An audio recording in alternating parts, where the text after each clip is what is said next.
அண்மை செய்தி, பேரிடர்களுக்கு இனி இயற்கையை குறை சொல்ல முடியாது, அவற்றுக்கு நாமே காரணம் என உயர்நீதிமன்றம் வேதனை தெரிவித்திருக்கிறது. அதனை அண்மை செய்தியாக பார்க்கிறோம். மலைவாச தலங்களில் பிளாஸ்டிக் பொருட்களுக்கு தடை விதிப்பது குறித்த வழக்கில் சென்னை உயர்நீதிமன்றம் இவ்வாறு தெரிவித்திருக்கிறது. அதனை அண்மை செய்தியாக நாம் பார்க்கிறோம். விவரங்களை செய்தியாளர் கிருஷ்ணா வழங்க கேட்கலாம். கிருஷ்ணா, விவரங்கள் என்ன? வணக்கம்.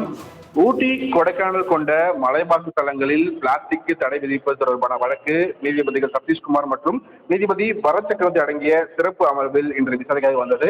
அப்போது நீதிபதிகள் உலக நாடுகளில் பிளாஸ்டிக்களை குப்பை தொட்டியில் போடுகின்றனர், ஆனால் நாம் தான் அவற்றை தூர வீசுகிறோம் என்று தெரிவித்திருக்கிறார்கள்.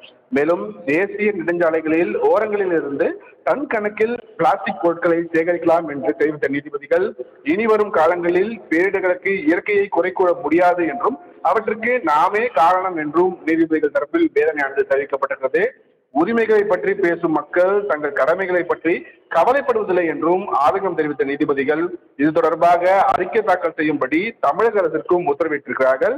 இதன் மூலம் பேரிடர்களுக்கு இனி இயற்கையை குறை சொல்ல முடியாது என்றும் அவற்றுக்கு நாமே தான் காரணம் என சென்னை உயர்நீதிமன்ற நீதிபதிகள் வேதனை தெரிவித்திருப்பது குறிப்பிடத்தக்கது. அதலட்சுமி, விவரங்களை வழங்கியதற்கு நன்றி கிருஷ்ணா.